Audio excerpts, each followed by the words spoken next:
안녕하세요. 생명의 샘 샘터지기 최더숙입니다. 오늘은 토미테니의 균형의 영성 세 번째 시간입니다. 나는 나대로 그는 그대로 놔두라. 날 좀 내버려둬. 이제 바로 시작하겠습니다.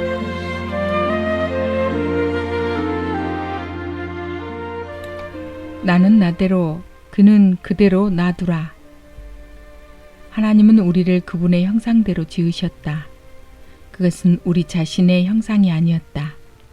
우리가 다른 사람으로 하여금 우리 자신의 형상에 맞추도록 강요하는 일을 하나님께서는 허락하신 적이 없다. 하지만 다른 사람을 자신의 형상에 맞추기를 너무 좋아하는 많은 사람들이 이런 생각을 경건한 사역으로 생각해 왔다. 내게 주례 부탁을 해오는 많은 신랑들처럼 나도 결혼할 당시 아내를 보며 이런 생각을 했다. 정말 멋진 여자야. 내가 아내를 다 훈련시키고 나면 정말 더 대단해질 거야. 우습다고 여길지 모르지만 그때는 아내가 나에게 맞추면 된다고 생각했다. 지금 돌아보면 지난 시간 동안 실제로 누가 훈련을 받았는지 모르겠지만 처음부터 아내와 나는 서로 다른 부분을 받아들이는 연습을 해왔다.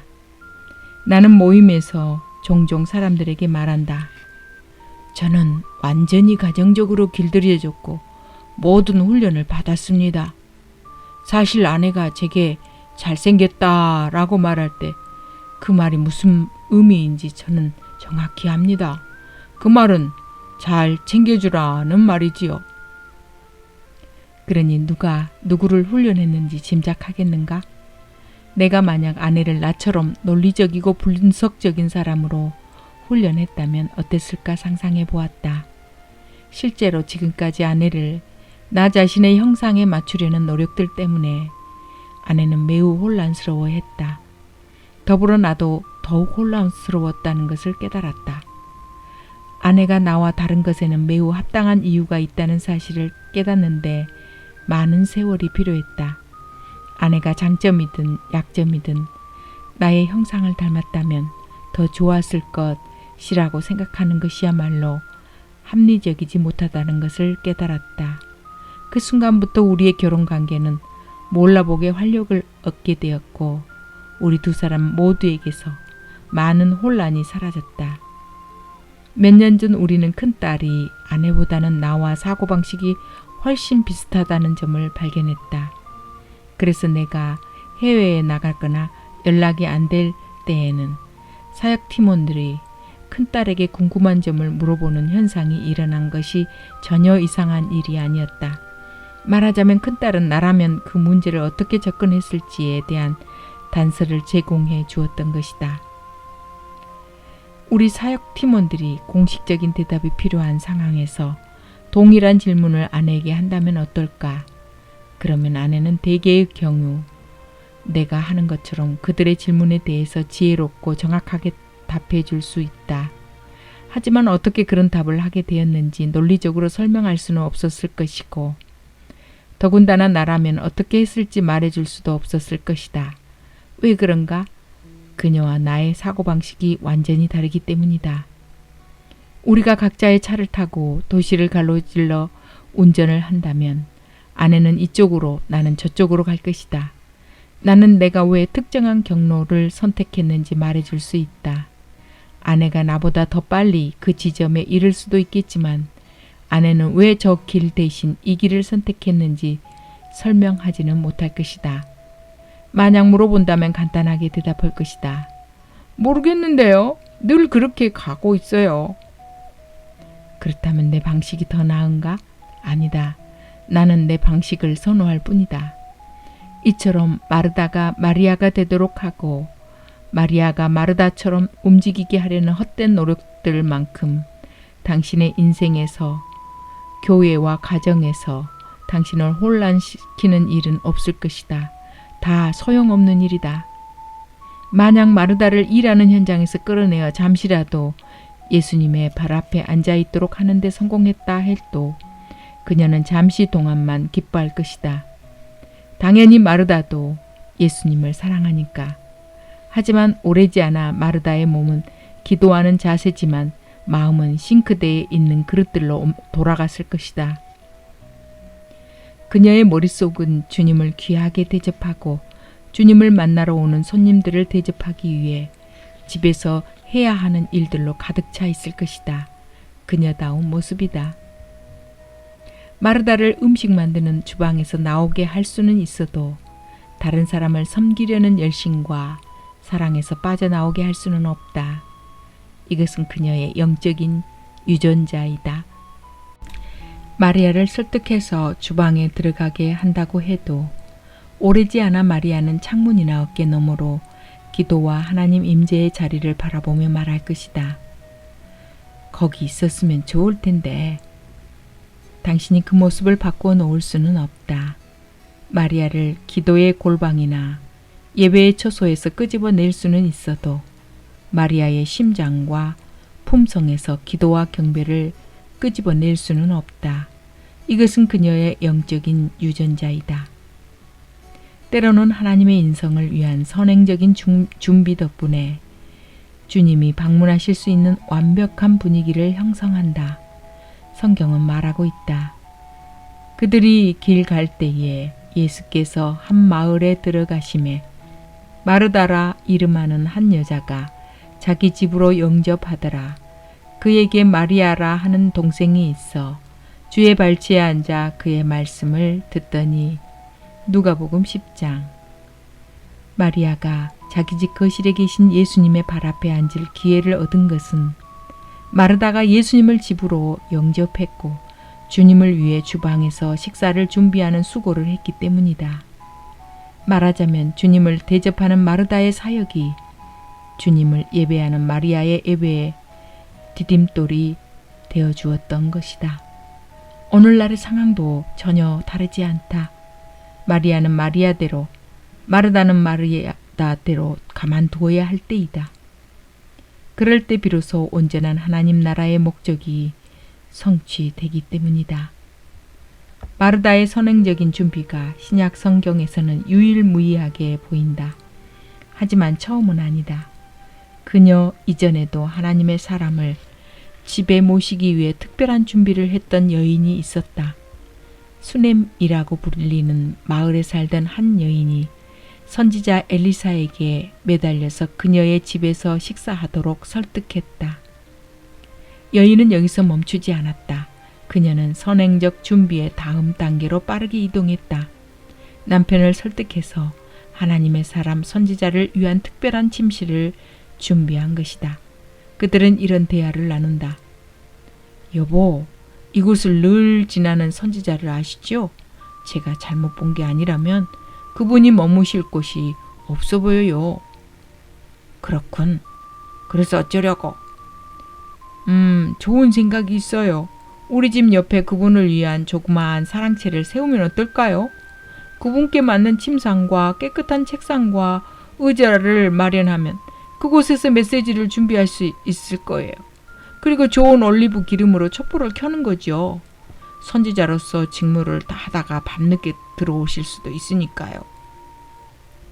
그러면 이 이야기가 마리아와 마르다와 무슨 상관이 있는가? 일반적인 교회의 상황과는 무슨 적용점이 있는가?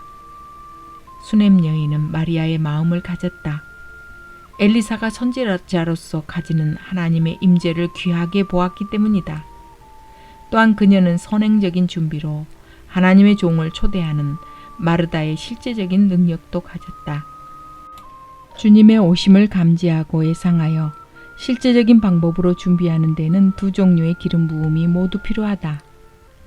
일반적으로 교회에서 선호하는 사역 프로그램으로 정성껏 준비하는 것도 좋다.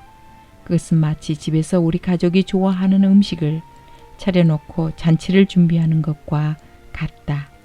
좋아하는 찬양곡들을 고르는 것이다. 이 곡을 먼저 부르고 헌금 때는 솔로를 부를 것이고요. 이 음조로 세 곡을 이어 부를 것입니다. 그러나 정말 하나님의 임재가 교회에 멈춰서 머무르기를 원한다면 장소를 마련해야 할 것이다. 성령이 비둘기같이 운행하시는 때에 당신은 그분이 착지할 곳을 마련해야 한다. 하나님이 원하시는 것을 섬기기 원한다면 당신 자신의 목록은 잠시 내려놓으라. 그렇게 선지자의 방을 마련하는 것이다. 내가 이 주제에 대해 설교하거나 누군가 이 본문으로 설교하는 것들을 들을 때마다 많은 사람들이 고개를 끄덕이며 긍정하는 것을 본다. 다 좋은 것이라고, 잘된 것이라고 말한다. 하지만 모두가 선지자로부터 유익을 얻으려고만 하지 그의 호텔 비용을 지불하지는 않는다.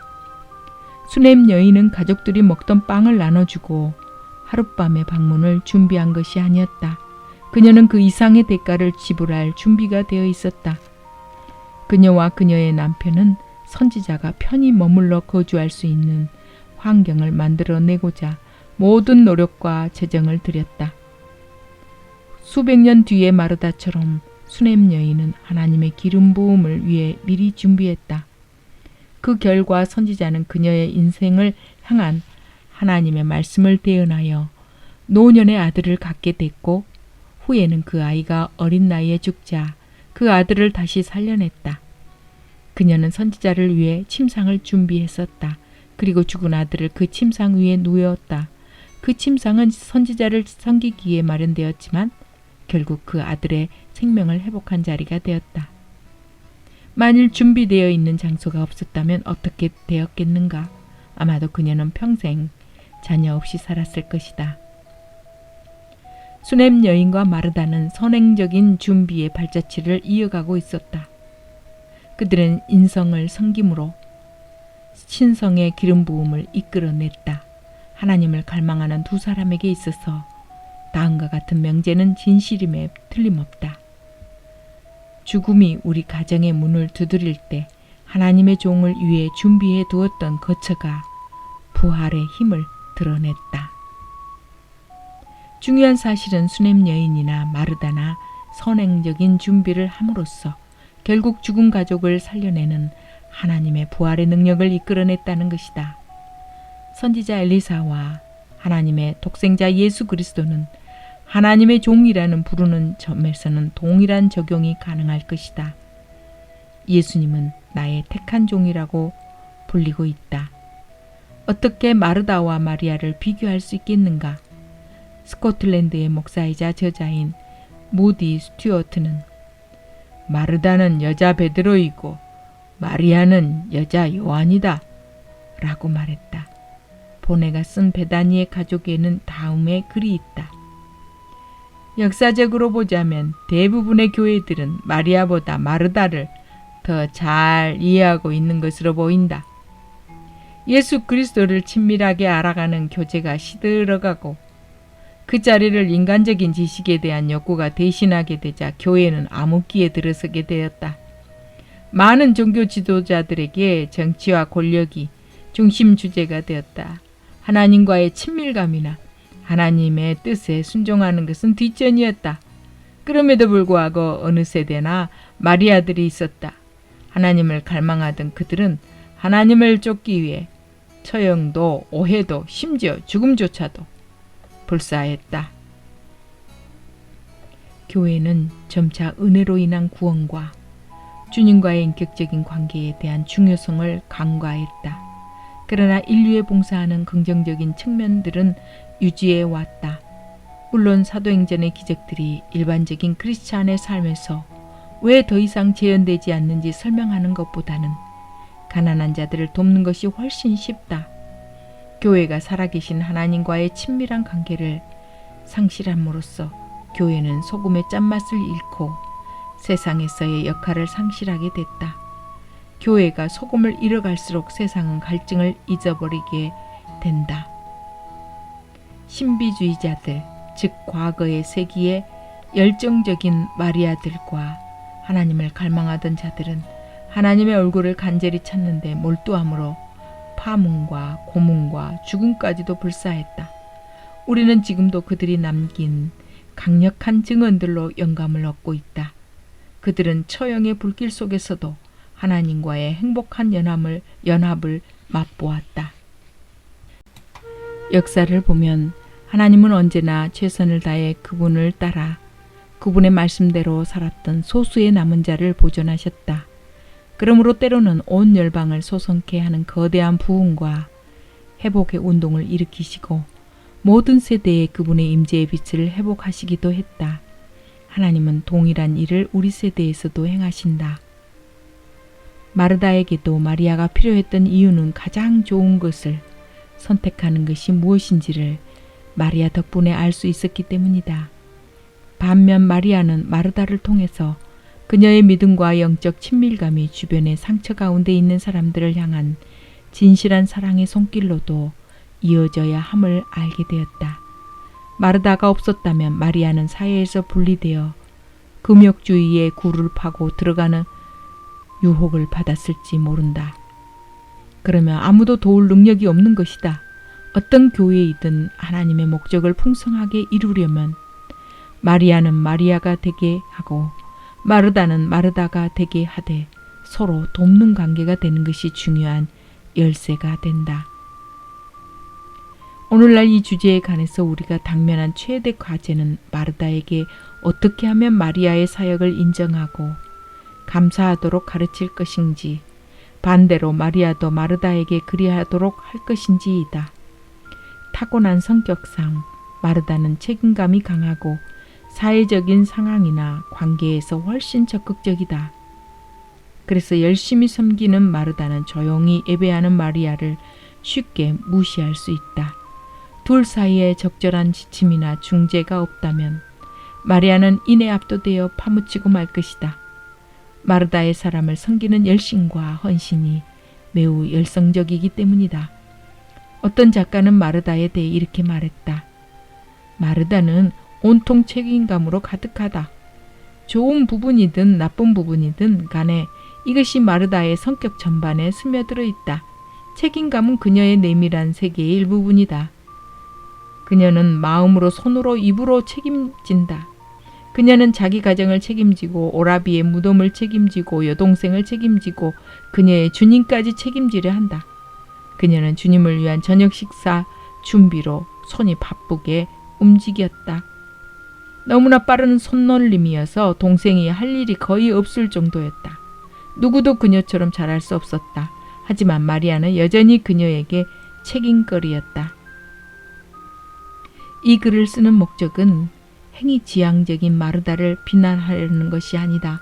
오히려 마르다가 마리아의 기름 부음에 대해 이해하고 감사하게 된 것을 강조하려는 것이다. 마르다도 자기의 방식대로 하나님을 열정적으로 갈망하는 여인이었다. 처음에 그녀는 이렇게 생각했을 것이다. 예수님은 매우 굶주린 어부들과 세리들과 다양한 제자들을 한 그룹 데리고 다니며 말씀을 전하는 랍비인가 보다. 하지만 오래지 않아 그녀는 예수님 안에서 무엇인가를 발견했다. 그것은 그녀가 어떤 대가를 치르고라도 그녀의 집에 예수님을 모시기 원했던 간절한 그 무엇이다. 물론 아직 주님이 요구하시는 영접의 양면성을 다 이해하지는 못하고 있었을 때이다. 마리아 또한 누이의 능력에 감사했음에 틀림이 없다. 물론 능력 있는 누이 때문에 곤혹스럽기도 했지만 말이다. 당신은 이런 질문을 해보았는가? 마리아가 예수님께 부은 귀한 향유 옥합을 사기 위해 노동자 1년치에 해당하는 돈을 어떻게 모았을까? 마리아는 결혼도 하지 않았고 장사도 하지 않았다. 마리아는 한동안 병들어 있던 오라비와 함께 언니 집에 살았기 때문에 마리아의 과거가 어떻든 간에 그녀가 가진 돈에 합당한 출처는 마르다였을 가능성이 크다. 무디 스튜어트는 3명의 마리아라는 책에서 마르다의 가족에 대해서 언급했다. 그들의 환경은 한때 사람들에게 후한 대접을 할 만한 능력이 있는 환경이었다. 그래서 그들이 늘 베풀던 환대를 생략했을 때에도 그럴 만한 이유가 있음을 사람들은 이해했을 것이다. 마르다의 가족은 분명 사람들의 조문을 매우 고맙게 생각했다. 그들은 이웃에게 폭넓은 영향력이 있었기 때문이다. 그들은 베다니에서뿐만 아니라 예루살렘 사람들에게도 잘 알려진 존경받는 집안이었다. 그러했기 때문에 많은 유대인들이 오라비의 죽음으로 슬퍼하는 누이들을 위로하러 왔다.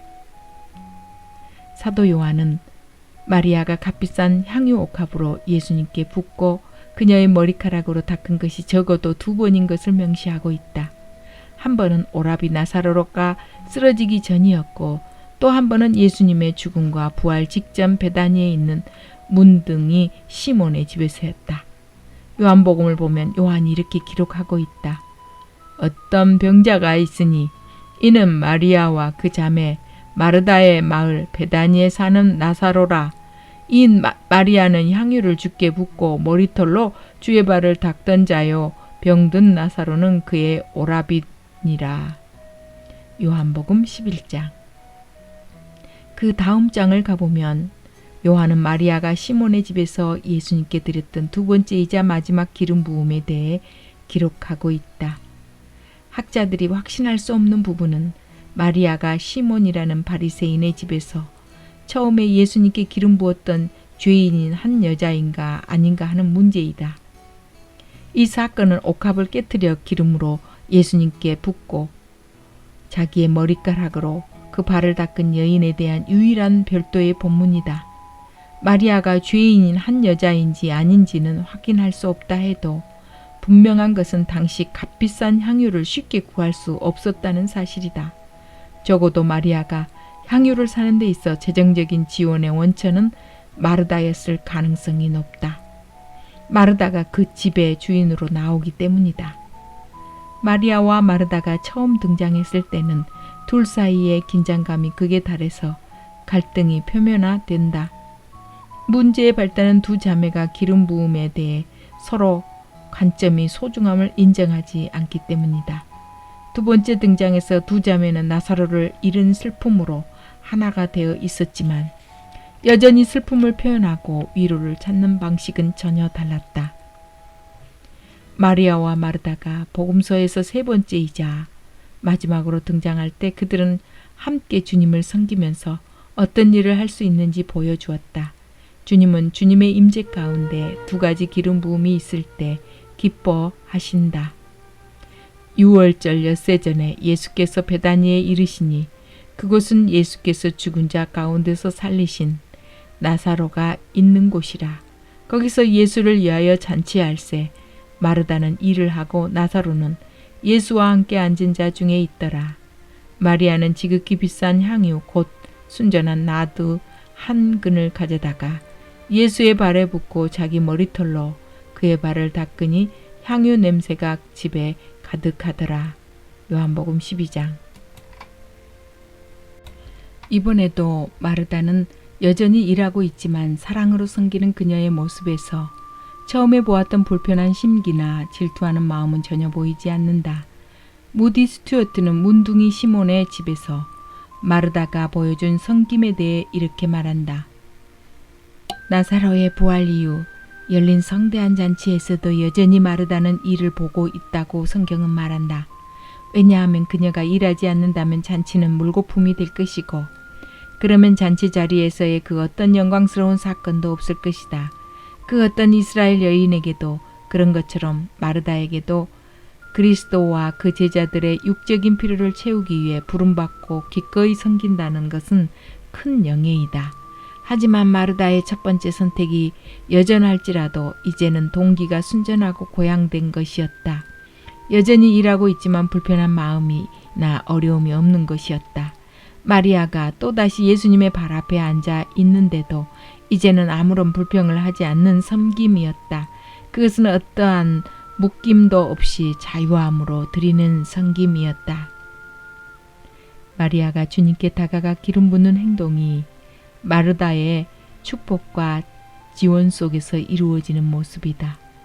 이런 점에서 볼 때 방안을 가득 채운 향기는 동일한 목적과 사랑으로 연합한 마르다 집안의 세 사람의 중심에서부터 흘러나온다.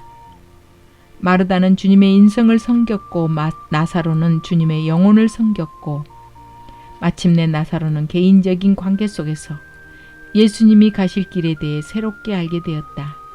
마리아는 주님의 신성을 섬겼다. 하나님의 어린 양의 육체가 갈보리 순종의 제단 위에 드려지기 전에 그 위에 기름 부은 사람은 바로 마리아였다. 결국 마르다는 주님의 인성을 섬겼고 마리아는 주님의 신성을 예배하였다. 우리가 마리아와 마르다에게서 배울 점. 이 친밀하고도 명예로운 저녁 만찬이 성경에 기록된 것은 단지 아름다운 장면이기 때문이 아니라 본 이야기에 연결된 멋진 속편이 있기 때문이다. 다른 모든 성경의 말씀처럼 이 말씀도 모든 성경은 하나님의 감동으로 된 것으로 교훈과 책망과 바르게 함과 의로 교육하기에 유익하다. 다시 말해 시몬의 집에서의 마리아와 마르다의 섬김을 통해 우리가 배울 점이 있다. 마르다와 마리아가 그들의 은사와 재능을 온전히 들여서 자원함으로 참여하지 않는다면 그 어떤 예배도 완성되지 못할 것이다. 예수님의 말씀이 오늘날에도 동일하게 진실인 이유는 그 말씀이 도심의 뒷골목에 상처받은 사람들과 변두리 지역의 교회를 다니는 상처받은 사람들에게도 적용되기 때문이다. 그때에 임금이 그 오른편에 있는 자들에게 이르시되 내 아버지께 복받을 자들이여 나와 창세로부터 너희를 위하여 예비된 나라를 상속받으라. 내가 줄일 때에 너희가 먹을 것을 주었고 목마를 때에 마시게 하였고 나그네 되었을 때에 영접하였고 헐벗을 때에 옷을 입혔고 병들었을 때에 돌보았고 옥에 갇혔을 때에 와서 보았느니라. 마태복음 25장. 마리아는 마르다를 멀리할 수 없다. 또한 마르다는 마리아를 자신의 부엌으로 몰아넣거나 또는 몰아내거나 할 수 없다. 마리아가 마르다와 연결되어 있기만 하면 거리로 나가거나 사람들의 필요를 채우는 일에 염려할 필요가 없을 것이다. 왜냐하면 그 현장에서 마르다는 사람들을 축복함으로써 하나님께서 그녀를 축복하신다는 것을 기억할 것이기 때문이다. 마르다가 놀라운 기름 부으신 가운데 기쁨으로 섬기는 곳에서는 그 누구도 굶주리거나 헐벗지 않을 것이다. 마르다로서는 육체 노동에만 집착함으로 인생에서 가장 소중한 것들을 상실할 염려는 하지 않아도 될 것이다. 왜냐하면 주님이 집에 들어오시는 순간 마리아가 경종을 울릴 것이기 때문이다.